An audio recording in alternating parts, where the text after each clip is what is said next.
wedding planners, an assistant wedding planner, and a receptionist.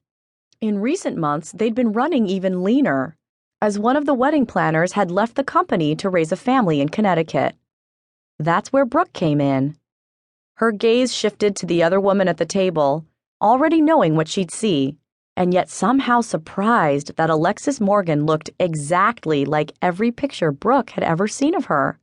In fact, for all the expression on the other woman's face at the moment, Brooke might as well be looking at a photograph now too, instead of the real thing. A cool customer, this one. "Brooke," Alexis said, standing and extending a hand. "It's a pleasure to meet you." Alexis's voice was very much like the woman herself, smooth, polished, and pretty. Very pretty, Brooke amended.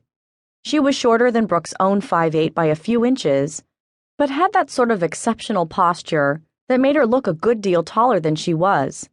Her chestnut brown hair was pulled into a sleek chignon, her eyes wide and brown with just enough perfectly applied makeup to look put together without being obvious.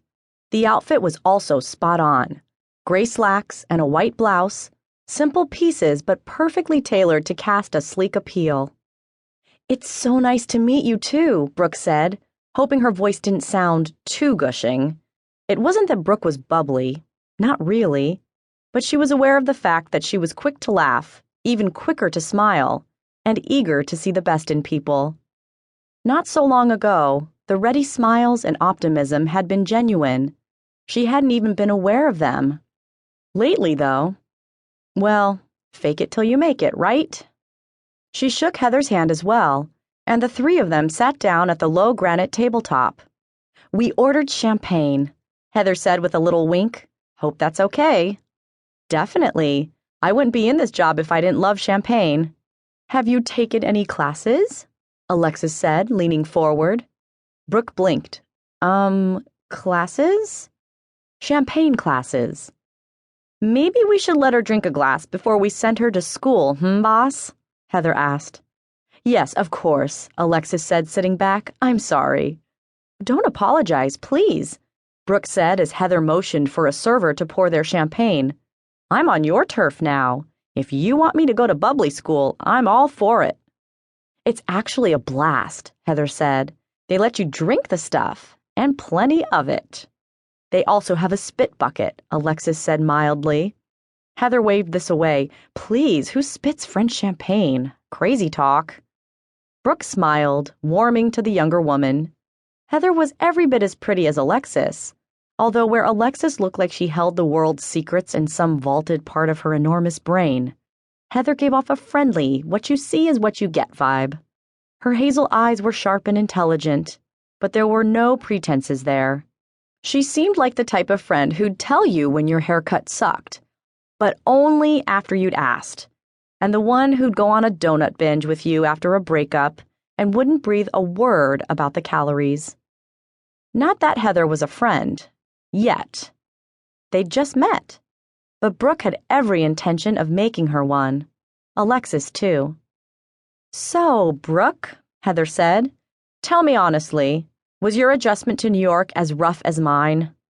If by rough you mean trying to get to Brooklyn and ending up in the Bronx and nearly freezing my face off." Nodding, Heather picked up a roll from the basket in the center of the table and pointed it in Brooke's direction.